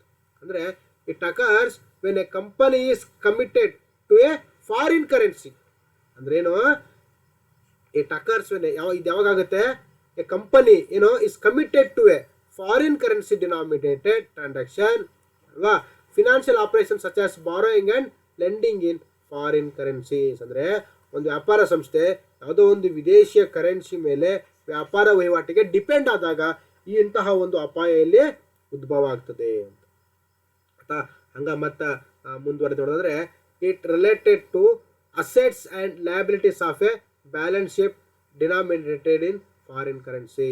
ಅಂದ್ರೆ ಅನುವಾದದ ಅಪಾಯ ಯಾವಾಗ ಆಗುತ್ತೆ ಅಂತಂದ್ರೆ ನಾವು ಏನು ಬ್ಯಾಲೆನ್ಸ್ ಶೀಟ್ ಅಂತ ಕರಿತೀವಿ, ಅಂದ್ರೆ ತಾಳೆ ಪಟ್ಟಿ ಅಲ್ವಾ, ಕನ್ನಡದಲ್ಲಿ ನಾವು ಇದನ್ನ ಕರಿತೀವಿ, ಇದನ್ನ ತಾಳೆ ಪಟ್ಟಿ ಅಂತ ಕರಿತೀವಿ. ಈ ತಾಳೆ ಪಟ್ಟಿಯ ಏನಾದರೂ ಸ್ಥಳೀಯ ಕರೆನ್ಸಿಯಲ್ಲಿ ಅಂಶಗಳು ಅಂದ್ರೆ ಈ ಬ್ಯಾಲೆನ್ಸ್ ಶೀಟ್ ಅಲ್ಲಿ ತೋರಿಸಿರುವಂತ ಅಂಕಿ ಅಂಶಗಳು ಸ್ಥಳೀಯ ಕರೆನ್ಸಿಯಲ್ಲಿ ಇದ್ದೇನೆ ವಿದೇಶಿ ಕರೆನ್ಸಿಯಲ್ಲಿ ಇದ್ದಾಗಲೂ ಕೂಡ ನಮ್ಗೆ ಏನಾಗ್ತದೆ, ಟ್ರಾನ್ಸ್ಲೇಷನ್ ಅಪಾಯ ಅಂದ್ರೆ ಅನುವಾದ ಅಪಾಯ ಬಂದ್ಬಿಡ್ತದೆ. ಯಾಕಂದ್ರೆ ಇಲ್ಲಿ ಯಾವಾಗಲೂ ಕರೆನ್ಸಿ ಫ್ಲಕ್ಚುಯೇಷನ್ಸ್ ಆಗ್ತಾ ಇರ್ತದೆ ಅಲ್ವಾ. ಈಗ ನಮ್ಮ ಇಂಡಿಯಾದ ಯಾವುದೋ ಸಂಸ್ಥೆ ಡಾಲರಲ್ಲಿ ಏನಾದರೂ ಅವರು ಕರೆನ್ಸಿನ ಇಟ್ಕೊಂಡ್ಬಿಟ್ರೆ, ಡಾಲರ್ ಕರೆನ್ಸಿಯಲ್ಲಿ ಅವ್ರ ಬ್ಯಾಲೆನ್ಸ್ ಶೀಟ್ ತೋರಿಸ್ಕೊಂಡಾಗ ಕಂಪ್ಲೀಟ್ ಆಗಿ ಪ್ರಾಬ್ಲಮೇ ಇದು.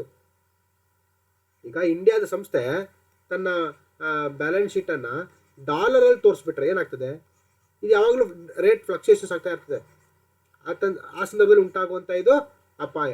ಹಂಗೆ ಕಡೆಯದಾಗಿ ಏನಪ್ಪ ಅಂದ್ರೆ ಎಕನಾಮಿಕ್ ರಿಸ್ಕ್ ಅಂದರೆ ಆರ್ಥಿಕ ಅಪಾಯ ಹೆಂಗಾಗುತ್ತೆ? It refers to the impact of exchange rate changes on future cash flow of company. ಅಂತಂದರೆ ಕಂಪನಿಯ ಭವಿಷ್ಯದ ಏನು ಹಣಕಾಸಿನ ಹರಿವೇನಿರ್ತದೆ ಅಂಥ ಅದರ ಮೇಲೆ ಇದು ತನ್ನ ಪರಿಣಾಮವನ್ನು ಬೀರ್ತದೆ. ಓಕೆ, ಹೆಂಗೆ ಎಕ್ಸ್ಚೇಂಜ್ ರೇಟ್ ಬದಲಾವಣೆ ಆದಷ್ಟು ಕಂಪನಿಯ ಭವಿಷ್ಯದ ಹಣಕಾಸಿನ ಹರಿವು ಮೇಲೆ ಪರಿಣಾಮ ಉಂಟು ಮಾಡ್ತದೆ. ಅದನ್ನು ನಾವು ಆರ್ಥಿಕ ಅಪಾಯ ಅಂತೇಳಿ ನಾವು ಕರಿತೀವಿ. ಆಯ್ತಾ? ಈಗ ಮತ್ತು ನೆಕ್ಸ್ಟ್ ಮುಂದಿನ ಸ್ಲೈಡ್ ನೋಡಿದ್ರೆ ಈಗ ವಿದೇಶಿ ವಿನಿಮಯದ ಅಪಾಯ ಏನಂಗಂದ್ರೆ the globalisation has improved the business climate in the world which has made new risk international trade appear ಅಲ್ವಾ. ಅಂದರೆ ಜಾಗತೀಕರಣವು ವಿಶ್ವದ ವ್ಯಾಪಾರ ವಾತಾವರಣ ಏನು ಮಾಡಿದೆ? ಇದು ಸುಧಾರಿಸಿದೆ ಅಲ್ವಾ. ಇದು ಏನು ಮಾಡ್ತದೆ? ಇದು ಅಂತಾರಾಷ್ಟ್ರೀಯ ವ್ಯಾಪಾರದ ಹೊಸ ಅಪಾಯಗಳನ್ನು ಕಾಣುವಂತೆ ಮಾಡಿದೆ ಅಲ್ವಾ. ಹೊಸ ಥರ ರಿಸ್ಕ್ ಬರ್ತದೆ, ಕರೆನ್ಸಿ ರಿಸ್ಕ್. ಹಾಗೆಯೇ one of them is the foreign exchange risk. ಅದರಲ್ಲಿ ಪ್ರಮುಖವಾಗಿರುವಂಥದ್ದೇನು? ಅವುಗಳಲ್ಲಿ ಒಂದು ವಿದೇಶಿ ವಿನಿಮಯದ ಅಪಾಯ ಆಗಿದೆ.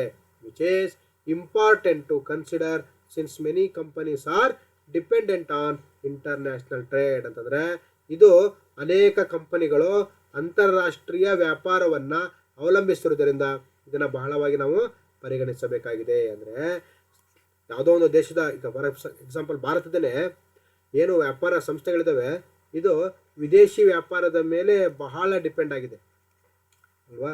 ವಿದೇಶಿ ವ್ಯಾಪಾರದ ಮೇಲೆ ಇದು ಬಹಳನೇ ಡಿಪೆಂಡು, ಅಂದರೆ ವಿದೇಶಿ ವ್ಯಾಪಾರದ ಅವಲಂಬಿತವಾಗಿದೆ ಅಲ್ವಾ. ಅವಲಂಬನೆ ವಿದೇಶಿ ವ್ಯಾಪಾರದ ಮೇಲೆ ಆಗಿದ್ದಾವೆ. ಇಂಥ ಸಂದರ್ಭದಲ್ಲಿ ಏನಿದು ಕರೆನ್ಸಿ ರಿಸ್ಕ್ ಏನಿದೆ ಇದರಲ್ಲಿ ಬಹಳ ಸಮಸ್ಯೆ ತಂದು ಕೊಡ್ತದೆ. ಓಕೆ, ಈಗ ಫಾರಿನ್ ಎಕ್ಸ್ಚೇಂಜ್ ಎಕ್ಸ್ಪೋಜರ್ ಅಂದರೆ ವಿದೇಶಿ ವಿನಿಮಯದ ಮಾನ್ಯತೆ ಏನಂಗಂದ್ರೆ it refers to the risk associated. ಇದು ರಿಸ್ಕ್ನ ಅಸೋಸಿಯೇಟ್ ಆಗಿದೆ ಏನು?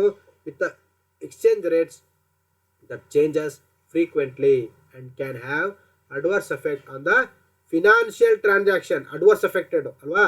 ಹಾಗೆ denominated in some foreign currency rather than the domestic currency of the company.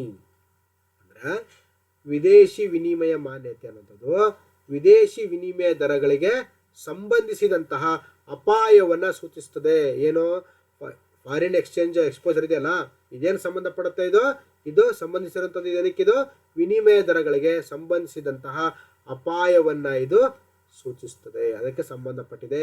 ಹಾಗೆ ಅದು ಹಾಗಾಗಿ ಅಂದರೆ ಕರೆನ್ಸಿ ಬದಲಾಗ್ತಾ ಇರ್ತದೆ ಮತ್ತು ಕಂಪನಿಯ ದೇಶೀಯ ಕರೆನ್ಸಿಗಿಂತ ಕೆಲವು ವಿದೇಶಿ ಕರೆನ್ಸಿಯಲ್ಲಿ ಹೆಸರಿಸಲಾದಂತಹ ಹಣಕಾಸು ವಹಿವಾಟಿನ ಮೇಲೆ ಇದೇನಾಗ್ತದೆ?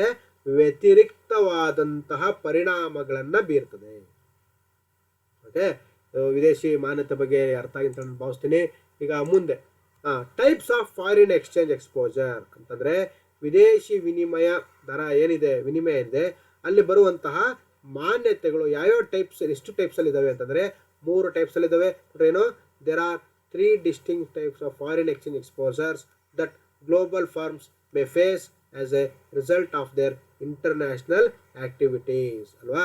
ಅಂತಾರಾಷ್ಟ್ರೀಯ ಚಟುವಟಿಕೆ ಸಂದರ್ಭದಲ್ಲಿ ಜಾಗತಿಕ ವ್ಯಾಪಾರ ವಹಿವಾಟಿನ ಅಂತಾರಾಷ್ಟ್ರೀಯ ವಹಿವಾಟಿನ ಸಂದರ್ಭದಲ್ಲಿ 3 ರೀತಿಯಾದಂತಹ ಏನು ಟ್ರಾನ್ಸಾಕ್ಷನ್ ಎಕ್ಸ್ಪೋಜರ್ ಇಲ್ಲಿ ಬರುವಂಥದ್ದು, ಅಂದರೆ ಫಾರಿನ್ ಎಕ್ಸ್ಚೇಂಜ್ ಎಕ್ಸ್ಪೋಜರ್ ಬರುವಂತಹ 3 ವಿಧಗಳು ಇಲ್ಲಿ ಬರ್ತವೆ. ಯಾವುದಪ್ಪ ಅಂದರೆ ಒಂದು ಟ್ರಾನ್ಸಾಕ್ಷನ್ ಎಕ್ಸ್ಪೋಜರ್ ಅಂತಂದರೆ ವಹಿವಾಟಿನ ಮಾನ್ಯತೆ. ಅದೇ ರೀತಿಯಾಗಿ ಆರ್ಥಿಕ ಮಾನ್ಯತೆ.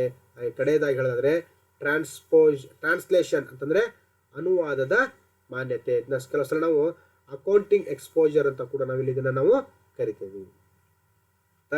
ಈಗ ಒಂದೊಂದಾಗಿ ನಾವು ಡಿಸ್ಕಷನ್ ಮಾಡೋದಾದರೆ ಏನು ಟ್ರಾನ್ಸಾಕ್ಷನ್ ಎಕ್ಸ್ಪೋಜರ್ ಅಂದರೆ ಇಟ್ ಕ್ಯಾನ್ ಬಿ ನೋಡ್ರಿ ಏನು it can be defined as the sensitivity of realized domestic currency value of the firm contractual cash flows denominated in foreign currencies to unexpected exchange changes ಅಲ್ವಾ. unexpected exchange rate changes ಅಂತ ಅಂದರೆ ಇದನ್ನು ಸೂಕ್ಷ್ಮತೆ ಅಂತ ವ್ಯಾಖ್ಯಾನಿಸ್ಬೋದು. ಹಿಂಗೆ ಸಂಸ್ಥೆಯ ಒಪ್ಪಂದದ ದೇಶೀಯ ಕರೆನ್ಸಿ ಮೌಲ್ಯಗಳನ್ನು ಅರಿತುಕೊಂಡ ವಿದೇಶಿ ಕರೆನ್ಸಿಗಳಲ್ಲಿ ಹೆಸರಿಸಲಾದ ಹಣದ ಹರಿವು ಇಲ್ಲಿ ಅನಿರೀಕ್ಷಿತವಾಗಿರ್ತದೆ. ಹಾಗೆಯೇ ವಿನಿಮಯ ದರಗಳು ಕೂಡ ಇಲ್ಲಿ ಏನಾಗಿರ್ತದೆ, ನಮಗಿಲ್ಲಿ ಬದಲಾವಣೆ ಇರ್ತದೆ ಆಯಿತಾ. ಸೊ ಏನು ಎಕನಾಮಿಕ್ ಎಕ್ಸ್ಪೋಜರ್ ಅಂದರೆ ಆರ್ಥಿಕ ಮಾನ್ಯತೆ ಅಂದರೆ ಏನಪ್ಪ ಅಂತಂದ್ರೆ it refers to the impact exchange rate fluctuations can have an firm's future cash flow. ಅಂದರೆ ಇದರ ಪ್ರಭಾವ ಏನು ಸೂಚಿಸ್ತಪ್ಪ ಅಂತಂದರೆ ದರದ ಏರಿಳಿತಗಳು ಸಂಸ್ಥೆಯ ಭವಿಷ್ಯದ ಹಣವನ್ನು ಅಂದರೆ ಏನೋ ಒಂದು ವ್ಯಾಪಾರ ಸಂಸ್ಥೆ ಕಾರ್ಯನಿರ್ವಹಿಸಬೇಕಾದಾಗ ಅದರ ಭವಿಷ್ಯದಲ್ಲಿ ಹೂಡಿಕೆ ಮೇಲೆ ಇದು ಪರಿಣಾಮವನ್ನು ಬೀರ್ತದೆ. ಅದನ್ನು ಈ ಒಂದು ಎಕನಾಮಿಕ್ ಎಕ್ಸ್ಪೋಜರು ಸೂಚಿಸ್ತದೆ. ಹಾಗೆ ಇದು ಟ್ರಾನ್ಸ್ಲೇಷನ್ ಎಕ್ಸ್ಪೋಜರ್ ಅಂತಂದರೆ ಅನುವಾದ ಮಾನ್ಯತೆ ಅಥವಾ ಅಕೌಂಟಿಂಗ್ ಏನು ಎಕ್ಸ್ಪೋಜರ್ ಇದೆಯಲ್ಲ, ಇದು ಯಾವಾಗುತ್ತಪ್ಪ ಅಂದರೆ it result when an MNC translates each subsidiaries financial data to its home currency for consolidated financial report. ಅಂದರೆ ಏಕೀಕೃತ ಹಣಕಾಸು ವರದಿಗಾಗಿ MNC ಅಂತಂದ್ರೇನ ಮಲ್ಟಿ ನ್ಯಾಷನಲ್ ಕಂಪನೀಸ್, ಕನ್ನಡದಲ್ಲಿ ಏನಂತ ಕರಿತೀವಿ, ಬಹುರಾಷ್ಟ್ರೀಯ ಕಂಪನಿಗಳು, ಸಂಸ್ಥೆಗಳು. ಇವೇನು ಮಾಡ್ತವೆ ಅಂದರೆ ಪ್ರತಿ ಅಂಗಸಂಸ್ಥೆ ಹಣಕಾಸು ದತ್ತಾಂಶವನ್ನು ತನ್ನ ಸ್ಥಳೀಯ ಕರೆನ್ಸಿಗೆ ಅನುವಾದಿಸಿದಾಗ ಇದು ಎಫೆಕ್ಟ್ ಆಗ್ತದೆ ಅಲ್ವಾ. ಈಗಾಗಲೇ ಉದಾಹರಣೆ ಕೊಟ್ಟಿದ್ದೀನಿ, ಡಾಲರಲ್ಲಿ ಮಾಡಿದಾಗ ಹೆಂಗೆ, ರೂಪಾಯಲ್ಲಿ ಮಾಡಿದ ಹೆಂಗೆ ಅಂತಲ್ವಾ. ಸೊ ಈ ಒಂದು ಸಮಸ್ಯೆ ನಮಗೆ ಅನುವಾದದ ಸಂದರ್ಭದಲ್ಲಿ ಇಲ್ಲಿ ಉಂಟಾಗುತ್ತೆ ಅಂತ. ಓಕೆ, ಈಗ ಬಹುಮುಖ್ಯವಾದ ಮತ್ತೊಂದು ಅಂಶ ಏನಪ್ಪ ಅಂದರೆ hedging of foreign exchange risk ಅಂತಂದರೆ ವಿದೇಶಿ ವಿನಿಮಯ ನಷ್ಟದ ಅಪಾಯ ಅಂತ. ಏನಂಗಂದ್ರೆ it is a way for a company to minimise or eliminate foreign exchange risk ಅಂತಂದರೆ ಕಂಪನಿಯ ವಿದೇಶಿ ವಿನಿಮಯ ಅಪಾಯವನ್ನು ಕಡಿಮೆ ಮಾಡಲು ಅಥವಾ ಸಂಪೂರ್ಣ ತೊಡೆದು ಹಾಕಲು ಇರುವಂಥ ಒಂದು ಮಾರ್ಗ ಇದೆ. ಆ ಮಾರ್ಗ ನಾವೇಂತ ಕರಿತೀವಿ, ಹೆಡ್ಜಿಂಗ್ ಅಂತೇಳಿ ಕರಿತೀವಿ. ಹಾಗೆ it is a method used by companies to eliminate or hedge foreign exchange risk resulting from transaction in foreign currency ಅಲ್ವಾ. ವಿದೇಶಿ ವಿನಿಮಯದಲ್ಲಿ ವಿದೇಶಿ ಕರೆನ್ಸಿಯೊಂದಿಗೆ ವ್ಯಾಪಾರ ನಡೆಸಬೇಕಾದಾಗ ಇಂಥ ಒಂದು ಸಂದರ್ಭ ಇಲ್ಲಿ ಉದ್ಭವ ಆಗ್ತದೆ ಅಲ್ವಾ. ಅವಾಗ ವ್ಯಾಪಾರ ಸಂಸ್ಥೆಗಳು ಆ ಉದ್ಭವ ಆದಾಗ ಏನು ಮಾಡ್ತಾರೆ, ಈ ಒಂದು ಮೆಥಡನ್ನು ಇಲ್ಲಿ ಯೂಸ್ ಮಾಡುವಂಥದ್ದು.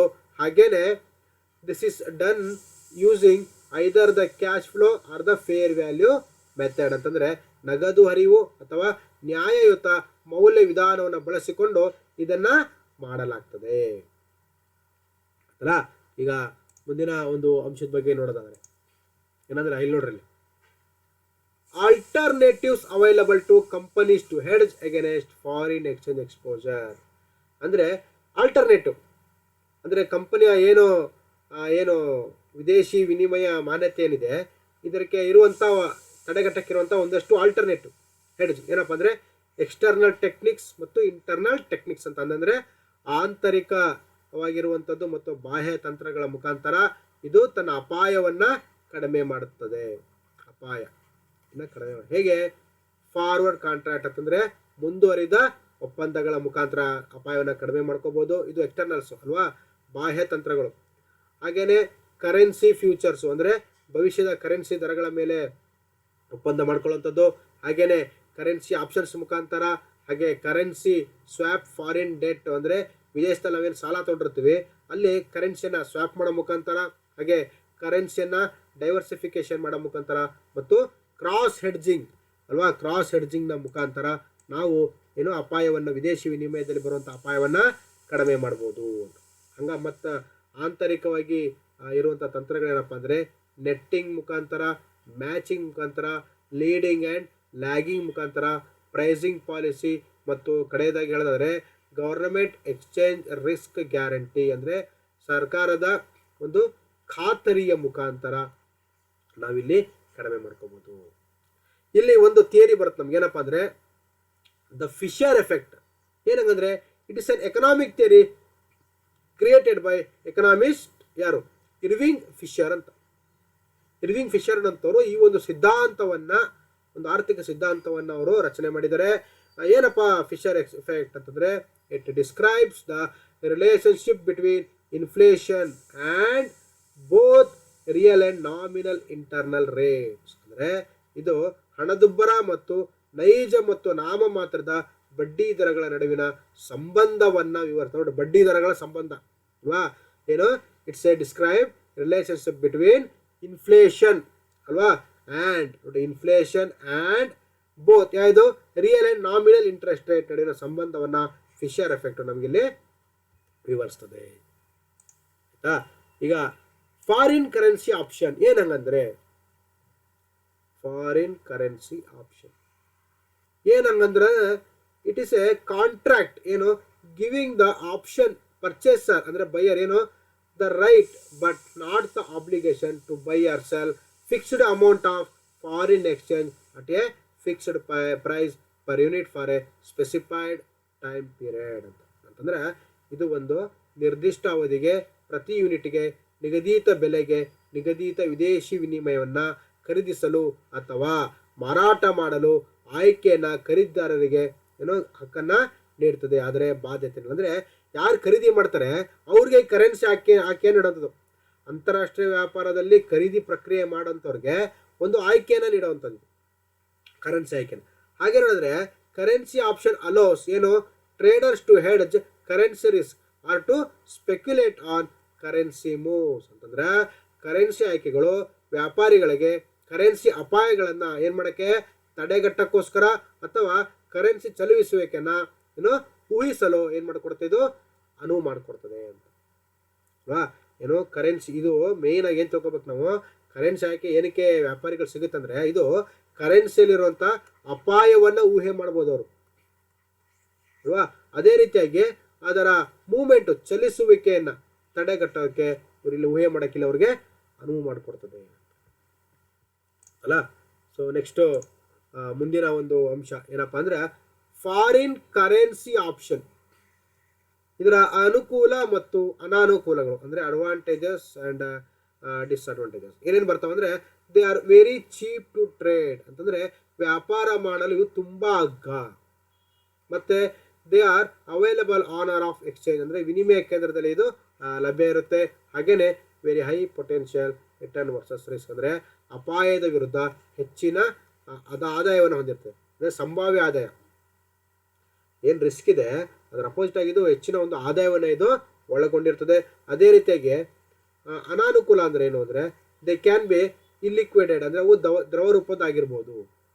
ಹೀಗೆ ಕ್ವಿಕ್ಲಿ ಬಿಕಮ್ ವರ್ತ್ಲೆಸ್, ಇದು ಭಾಳ ಮುಖ್ಯ ನೋಡ್ರಿ, ಏನು ತ್ವರಿತವಾಗಿ ಇವು ನಿಷ್ಪ್ರಯೋಜಕವಾಗ್ತದೆ. ಹಾಗೆ ಮತ್ತೆ ಮುಂದೆ ನೋಡೋದಾದ್ರೆ ರಿಸ್ಕ್ ಈಸ್ ಪೊಟೆನ್ಷಿಯಲಿ ಏನು unlimited if you are a seller ಅಂದರೆ ನೀವೇನಾದರೂ ಮಾರಾಟಗಾರರಾಗಿದ್ದರೆ ಏನಾಗ್ತವೆ ಅಪಾಯ ಜಾಸ್ತಿ ಇರ್ತದೆ. ಖರೀದಿ ಮಾಡೋದು ಅದಕ್ಕೆ ಅಂದರೆ ಖರೀದಿದಾರರಿಗೆ ಆಪ್ಷನ್ಸ್ ಇರುತ್ತೆ ಅಂತ ಅಲ್ವಾ. ಅದೇ ಮಾರಾಟ ಮಾಡೋಂಗಾದ್ರೆ ಇಲ್ಲಿ ಅಪಾಯ ಅನ್ಲಿಮಿಟೆಡ್ ಇರ್ತದೆ. ಓಕೆ, ಈಗ ಮುಂದಿನ ಒಂದು ಅಂಶ ಏನಪ್ಪ ಅಂದರೆ ಈ ವಿಧಗಳು, types of foreign currency options ಅಂತ ಅಂದರೆ ವಿದೇಶಿ ಕರೆನ್ಸಿ ಆಯ್ಕೆಯಲ್ಲಿ ಬರುವಂತಹ ವಿಧಗಳು ಯಾವ್ಯಾವ ವಿಧಗಳಿದ್ದಾವೆ ಅಂತಂದರೆ ಇಲ್ಲಿ ಕಾಲ್ ಆಪ್ಷನ್ ಅಂತ ಇದೆ. ಒಂದು ಕಾಲ್ ಆಪ್ಷನ್ ಏನಂದ್ರೆ ಏನಂತಂದರೆ it provide the holder the right but not obligation to purchase an underlying asset at a specified price for a certain period of time ಅಂತಂದ್ರೆ ಇದು ಒಂದು ನಿರ್ದಿಷ್ಟ ಅವಧಿಗೆ ನಿಗದಿತ ಬೆಲೆಗೆ ಆಧಾರವಾಗಿರುವ ಆಸ್ತಿಯನ್ನು ನೋಡ್ರಿ, ಏನೋ ಒಂದು ನಿರ್ದಿಷ್ಟ ಅವಧಿಗೆ ನಿಗದಿತ ಬೆಲೆಗೆ ಆಧಾರವಾಗಿರುವ ಆಸ್ತಿಯನ್ನ ಖರೀದಿಸುವ ಹಕ್ಕನ್ನ ಏನೋ ಒದಗಿಸ್ಕೊಡುವಂಥದ್ದು ಅಲ್ವಾ. ಪುಟ್ ಆಪ್ಷನ್ ಅಂದ್ರೆ ಏನು, it gives the holder the right to sell an underlying asset at a specified price, strike ಬೆಲೆ ಅಂತಂದ್ರೆ ಆಧಾರವಾಗಿರುವ ಆಸ್ತಿಯನ್ನ ನಿಗದಿತ ಬೆಲೆಗೆ ಮಾರಾಟ ಮಾಡುವ ಹಕ್ಕನ್ನ ಇದನ್ನ ಹೊಂದಿರೋರಿಗೆ ಇದು ಕೊಡ್ತದೆ ಅಲ್ವಾ. ಇಂಥ ಆಪ್ಷನ್ ಪುಟ್ ಆಪ್ಷನ್ ಹೊಂದಿರೋಂಥವ್ರಿಗೆ ಏನಾಗುತ್ತೆ, ಇದರಲ್ಲಿ ಏನು ಆಸ್ತಿ ಆಧಾರವಾಗಿರ್ತವಲ್ಲ ಅದನ್ನ ನಿಗದಿತ ಬೆಲೆಗೆ ಮಾರಾಟ ಮಾಡುವ ಹಕ್ಕನ್ನ ಹೊಂದಿರುತ್ತೆ. ಅದೇ ಕಾಲ್ ಆಪ್ಷನ್ ಆದ್ರೆ ಇಲ್ಲಿ ಖರೀದಿ ಮಾಡೋದು ಅಂತ, ಇದು ಮಾರಾಟ ಮಾಡೋದು. ಓಕೆ, ಈಗ ಮನಿ ಮಾರ್ಕೆಟ್ ಆಪರೇಷನ್ಸ್ ಅಂತಂದರೆ ಹಣದ ಮಾರುಕಟ್ಟೆಯ ಕಾರ್ಯಾಚರಣೆಗಳು. ಏನಂಗಂದ್ರೆ it does not actually deal in cash or money but deals with substitute of cash like trade bills, promissory notes and government papers which can convert it into cash without any loss at low transaction cost ಅಂತ. ಅಂದರೆ ಇದು ನಗದು ಅಥವಾ ಹಣದಲ್ಲಿ ವ್ಯವಹರಿಸುವುದಿಲ್ಲ, ಆದರೆ ಏನು ಮಾಡುತ್ತೆ, ಕಡಿಮೆ ವಹಿವಾಟು ವೆಚ್ಚದಲ್ಲಿ ಯಾವುದೇ ನಷ್ಟವಿಲ್ಲದೆ ಕಡಿಮೆ ವಹಿವಾಟು ವೆಚ್ಚದಲ್ಲಿ ಯಾವುದೇ ನಷ್ಟವಿಲ್ಲದೆ ನಗದು ರೂಪದಲ್ಲಿ ಪರಿವರ್ತಿಸಬಹುದಾದ ವ್ಯಾಪಾರ ಬಿಲ್ಗಳು ಅಲ್ವಾ, ಅದನ್ನ ಕನ್ವರ್ಟ್ ಮಾಡೋದು ಪ್ರಾಮಿಸರಿ ನೋಟ್ ಮತ್ತು ಸರ್ಕಾರದ ಗೌರ್ಮೆಂಟ್ ಬಾಂಡ್ಸ್ನಂತಹ ಹಣದ ಬದಲಿ ಇರ್ತಲ್ಲ ಅದ್ರ ಜೊತೆಯಲ್ಲಿ ಇದು ಕಾರ್ಯಾಚರಣೆಯನ್ನು ನಿರ್ವಹಿಸುತ್ತೆ. ಮನಿ ಮಾರ್ಕೆಟ್ ಅಂತ ದುಡ್ಡು ಅಂತ ಅನ್ಕೊಬಿಡ್ರಿ, ಇಲ್ಲಿ ಯಾವುದೇ ರೀತಿಯಂತಹ ಫಿಸಿಕಲ್ ಕ್ಯಾಶು ದುಡ್ಡಿನ ರೂಪದಲ್ಲಿ ಇದು ವ್ಯವಹಾರ ನಡೆಸಲ್ಲ. ಇದು ನಡೆಸುವಂಥದ್ದು ಪ್ರಾಮಿಸರಿ ನೋಟ್ಸ್, ಟ್ರೇಡ್ ಬಿಲ್ಸ್ ಮತ್ತು ಗೌರ್ಮೆಂಟ್ ಪೇಪರ್ಸ್. ಓಕೆ, ಈಗ ಫೀಚರ್ಸ್ ಅಂದರೆ ಲಕ್ಷಣಗಳು. ಫೀಚರ್ಸ್ ಏನಂಗಂದ್ರೆ it is a market purely for short term funds or financial assets call near money ಅಂತಂದರೆ ಇದು ಕೇವಲ ಅಲ್ಪಾವಧಿಯ ನಿಧಿಗಳು ಅಥವಾ ಹಣದ ಹತ್ತಿರ ಕರೆಯಲ್ಪಡುವ ಹಣಕಾಸು ಸ್ವತ್ತುಗಳ ಮಾರುಕಟ್ಟೆ ಅಂತ ಅಲ್ವಾ. It is a short term funds ಅನ್ಕೊಂಡ್ಬಿಡಿ ಸಾಕು, ಬೆಸ್ಟ್. ನೆಕ್ಸ್ಟ್ ಎರಡನೇದೇನಪ್ಪ ಅಂದರೆ it deals with financial assets having a maturity period less than 1 year only ಅಂತಂದರೆ ಇದು 1 ವರ್ಷಕ್ಕಿಂತ ಕಡಿಮೆ ಅವಧಿಯ ಮುಕ್ತಾಯ ಅವಧಿಯನ್ನು ಹೊಂದಿರುವಂತಹ ಹಣಕಾಸು ಸ್ವತ್ತುಗಳೊಂದಿಗೆ ಇದು ವ್ಯವಹರಿಸ್ತದೆ. ಆಲ್ರೆಡಿ ಇಲ್ಲಿ ಶಾರ್ಟ್ ಟರ್ಮ್ ಅಂತ ನೋಡೋದು. ನೆಕ್ಸ್ಟ್ ಪಾಯಿಂಟ್ ಏನಾಗುತ್ತೆ, ಇದು ಲೆಸ್ ದ್ಯಾನ್ 1 year ಅವಧಿಯನ್ನು ಹೊಂದಿರುವಂತಹ ಹಣಕಾಸಿನ ಸ್ವತ್ತುಗಳೊಂದಿಗೆ ಇದು ವ್ಯಾಪಾರ ವಹಿವಾಟನ್ನು ನಡೆಸ್ತದೆ. ಅದೇ ರೀತಿಯಾಗಿ the component of money market are ಏನು the commercial banks, acceptance houses and NBFC ಅಂದರೆ ನಾನ್ ಬ್ಯಾಂಕಿಂಗ್ ಫೈನಾನ್ಷಿಯಲ್ ಕಂಪನೀಸ್ ಅಂತಂದರೆ ಹಣದ ಮಾರುಕಟ್ಟೆಯ ಅಂಶ ಏನೇನು ಒಳಗೊಂಡಿರುತ್ತೆ, ವಾಣಿಜ್ಯ ಬ್ಯಾಂಕುಗಳು, ಸ್ವೀಕಾರ ಮನೆಗಳು ಮತ್ತು NBFC ಬ್ಯಾಂಕೇತರ ಹಣಕಾಸು ಸಂಸ್ಥೆಗಳನ್ನ ಇದು ಒಳಗೊಂಡಿರ್ತದೆ ಅಲ್ಲ. ಈಗ ಉದ್ದೇಶಗಳು, ಆಬ್ಜೆಕ್ಟಿವ್ಸ್. ಏನಪ್ಪ ಆಬ್ಜೆಕ್ಟಿವ್ಸ್ ಇದ್ರದ್ದು ಅಂತಂದರೆ ಮೊದಲನೇದು to provide a parking place to employ short term surplus funds ಅಲ್ವಾ. ಸಿಂಪಲ್ ವರ್ಡ್ ಏನು, to provide a parking place ಯಾವುದಕ್ಕೆ, to employ short term surplus ಅಂದರೆ ಹೆಚ್ಚುವರಿ ಹಣ ಏನು ಬರುತ್ತದಲ್ಲ ಅದನ್ನು ಒಂದು ಕಡಿಮೆ ಅವಧಿಗೆ ತೆಗೆದಿರ್ಸಕ್ಕೆ ಇರುವಂಥ ಒಂದು ಸ್ಥಳ ಅಂತ ಕೂಡ ನಾವು ಇದನ್ನು ಕರಿತೀವಿ. ಅದೇ ರೀತಿಯಾಗಿ to provide room for overcoming short term defeats ಅಂತಂದರೆ ಅಲ್ಪಾವಧಿಯ ಕೊರತೆಗಳನ್ನು ನಿವಾರಿಸಲು ಅವಕಾಶವನ್ನು ಕಲ್ಪಿಸೋಕೆ ಅಲ್ವಾ. ಹಾಗೆ ಮತ್ತೆ ಮುಂದೆ ನೋಡೋದ್ರೆ to provide a reasonable access ಅಲ್ವಾ. ಏನು ರೀಸನಬಲ್ ಆಕ್ಸೆಸ್ ಅಂತ ಇದೆ ನೋಡಿ, to users of short term funds to meet the requirements quickly adequately at reasonable cost ಅಂತಂದರೆ ಅಲ್ಪಾವಧಿಯ ನಿಧಿಗಳ ಬಳಕೆದಾರರಿಗೆ ತಮ್ಮ ಅಗತ್ಯವನ್ನು ತ್ವರಿತವಾಗಿ ಸಮರ್ಪಕವಾಗಿ ಸಮಂಜಸವಾದ ನೋಡ್ರಿ ಅಲ್ಪಾವಧಿಯ ನಿಧಿಗಳನ್ನ ಯಾರು ಬಳಕೆ ಮಾಡ್ತಾರೆ ಅವ್ರಿಗೂ ತಮ್ಮ ಅಗತ್ಯವನ್ನು ತ್ವರಿತವಾಗಿ ಸಮರ್ಪಕವಾಗಿ ಸಮಂಜಸವಾದ ವೆಚ್ಚದಲ್ಲಿ ಪೂರೈಸಲು ಏನು ಮಾಡುತ್ತೆ, ಸಮಂಜಸವಾದ ಪ್ರವೇಶವನ್ನು ಇದು ಒದಗಿಸಿಕೊಡ್ತದೆ. ಓಕೆ, ಇದು ಇದರ ಉದ್ದೇಶ ಆಯಿತು. ಇದಾದಮೇಲೆ ಇಂಪಾರ್ಟೆನ್ಸ್, ಪ್ರಾಮುಖ್ಯತೆ. ಏನು ಪ್ರಾಮುಖ್ಯತೆ, ಹಣಕಾಸಿನ ಮಾರುಕಟ್ಟೆಗೆ ಇರುವಂಥ ಪ್ರಾಮುಖ್ಯತೆಗಳು ಏನು ಅಲ್ವಾ. ಪ್ರಾಮುಖ್ಯತೆ ಯಾಕೆ ಪ್ರಾಮುಖ್ಯತೆ ಅಂದರೆ development of trade and industry ಅಂತಂದರೆ ವ್ಯಾಪಾರ ಮತ್ತು ಉದ್ಯಮದ ಅಭಿವೃದ್ಧಿ ಆಗ್ತದೆ ಹಣದ ಮಾರುಕಟ್ಟೆಯಿಂದ. ಅದೇ ರೀತಿಯಾಗಿ ಡೆವಲಪ್ಮೆಂಟ್ ಆಫ್ ಕ್ಯಾಪಿಟಲ್ ಮಾರ್ಕೆಟ್ ಅಂತಂದ್ರೇನು, ಬಂಡವಾಳ ಮಾರುಕಟ್ಟೆಯ ಅಭಿವೃದ್ಧಿ ಉಂಟಾಗ್ತದೆ. ಅದೇ ರೀತಿಯಾಗಿ smooth functioning of commercial banks ಅಂತಂದರೆ ವಾಣಿಜ್ಯ ಬ್ಯಾಂಕುಗಳ ಸುಗಮ ಕಾರ್ಯನಿರ್ವಹಣೆ. ಮತ್ತು ಬಹುಮುಖ್ಯವಾಗಿ ನೋಡಿದ್ರೆ ಎಫೆಕ್ಟಿವ್ ಸೆಂಟ್ರಲ್ ಬ್ಯಾಂಕ್ ಕಂಟ್ರೋಲ್ ಅಂದರೆ ಪರಿಣಾಮಕಾರಿ ಕೇಂದ್ರ ಬ್ಯಾಂಕ್ನ ನಿಯಂತ್ರಣ ಆಯಿತಾ. ಹಾಗೆ ಇನ್ನೊಂದು formulation of suitable monetary policy ಅಂದರೆ ನಮಗೆ ಅನುಕೂಲಕರವಾದಂತಹ ಒಂದು ಅಂದರೆ ವ್ಯಾಪಾರ ನೀತಿಗೆ ಅನುಕೂಲಕರವಾದಂತಹ ವಿತ್ತೀಯ ನೀತಿಯನ್ನು ನಾವು ರಚನೆ ಮಾಡ್ಬೋದು ಅಥವಾ ಸೂತ್ರೀಕರಣ ಮಾಡ್ಬೋದು. ಹಾಗೇನೆ source of finance to government, ಅಂದರೆ ಸರ್ಕಾರಕ್ಕೆ ಇದು ಹಣಕಾಸಿನ ಮೂಲ ಕೂಡ ಆಗಿರ್ತದೆ. ಹಾಗಾಗಿ ಇದು ಬಹಳ ಮಹತ್ವವನ್ನು ಪ್ರಾಮುಖ್ಯತೆಯನ್ನು ಹೊಂದಿರ್ತದೆ. ಕಂಪೋಸಿಷನ್ ಏನು, ಹಣ ಮಾರುಕಟ್ಟೆಯ ಸಂಯೋಜನೆ. ಏನೇನು ಸಂಯೋಜನೆ ಕಾಂಪೋಸಿಷನ್ ಆಗಿದೆ ಅಂದರೆ ಇದು ಕಾಲ್ ಮನಿ ಮಾರ್ಕೆಟ್, ಅಂದರೆ ಕರೆ ಹಣ ಮಾರುಕಟ್ಟೆಯನ್ನು ಇದು ಒಳಗೊಂಡಿರ್ತದೆ. ಅದೇ ರೀತಿಯಾಗಿ commercial bills market or discount market ಅಂತಂದರೆ ವಾಣಿಜ್ಯ ಬಿಲ್ಗಳ ಮಾರುಕಟ್ಟೆ ಅಥವಾ ರಿಯಾಯಿತಿ ಮಾರುಕಟ್ಟೆಯನ್ನು ಹಣದ ಮಾರುಕಟ್ಟೆ ಕಾರ್ಯಾಚರಣೆಯು ಒಳಗೊಂಡಿರ್ತದೆ.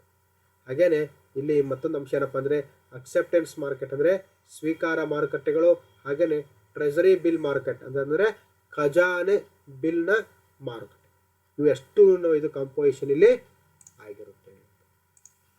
ಈಗ recent development in money market ಅಂತಂದರೆ ಹಣದ ಮಾರುಕಟ್ಟೆಯಲ್ಲಿ ಇತ್ತೀಚೆಗೆ ಆಗಿರುವಂತಹ ಡೆವಲಪ್ಮೆಂಟ್, ಬೆಳವಣಿಗೆ. ಯಾವ ರೀತಿಯಾಗಿ ಬೆಳವಣಿಗೆಗಳಾಗಿದೆ ಅಂತಂದರೆ integration of unorganised sector with organised sector ಅಂತಂದರೆ ಸಂಘಟಿತ ವಲಯದೊಂದಿಗೆ ಅಸಂಘಟಿತ ವಲಯದ ಏಕೀಕರಣ ಇದು ಆಗಿರುವಂಥದ್ದು.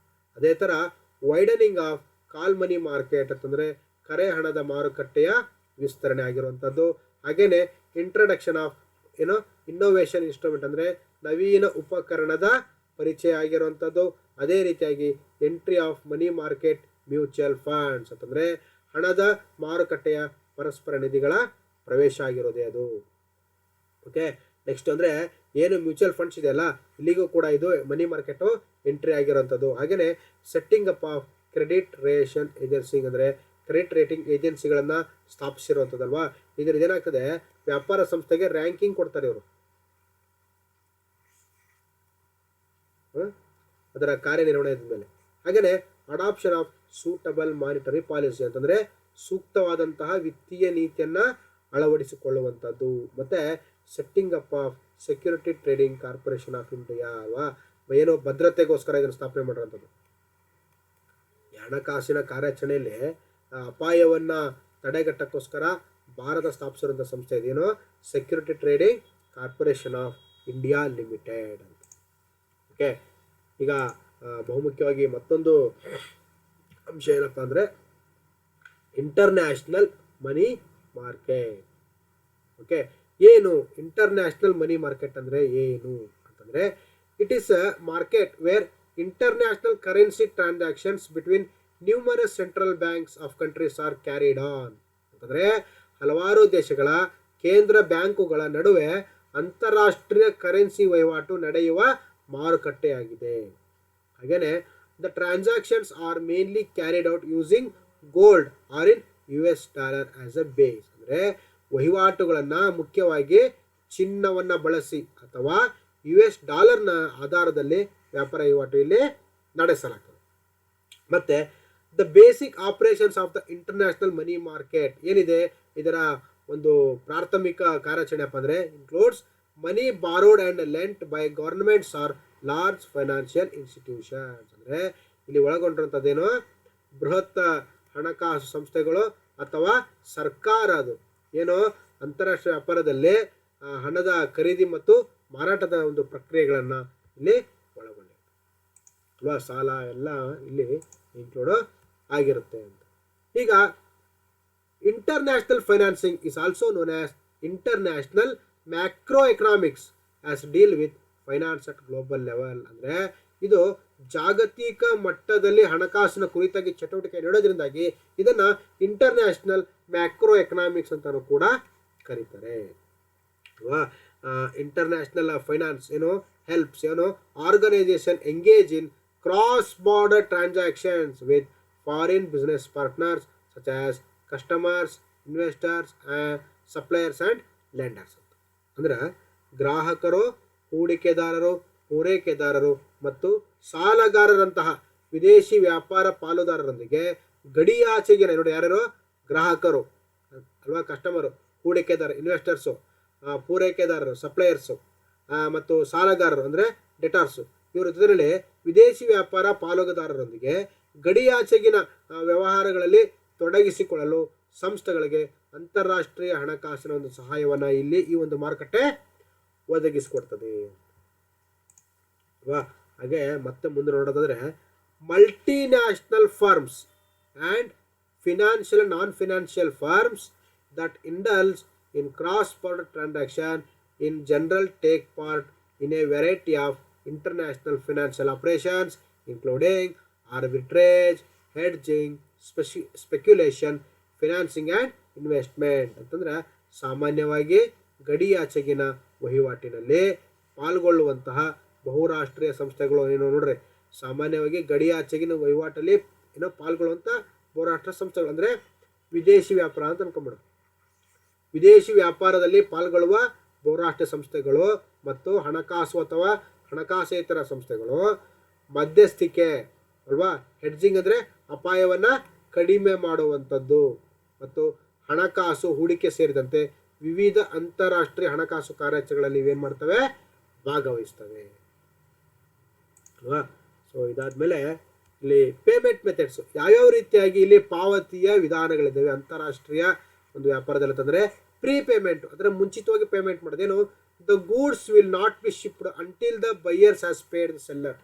ಅಂದರೆ ಯಾರು ಒಂದು ಗೂಡ್ಸನ್ನು ಸೇಲ್ ಮಾಡ್ತಾರೆ ಅವರು ಸೇಲ್ ಮಾಡಿದವರು ಏನಂದರೆ ಖರೀದಿ ಮಾಡುವಂಥವನು ಅವನು ತಕ್ಷಣವೇ ಪಾವತಿ ಮಾಡಬೇಕು. ಪಾವತಿ ಮಾಡಿದ್ರೆ ಮಾತ್ರ ಇದರ ಒಂದು ರಫ್ತು ಉಂಟಾಗ್ತದೆ ಅಂತ. ಅದೇ ಥರ ಲೆಟರ್ ಆಫ್ ಕ್ರೆಡಿಟ್ ಅಂದರೆ these are all issued by A bank on behalf of ಅಲ್ವಾ.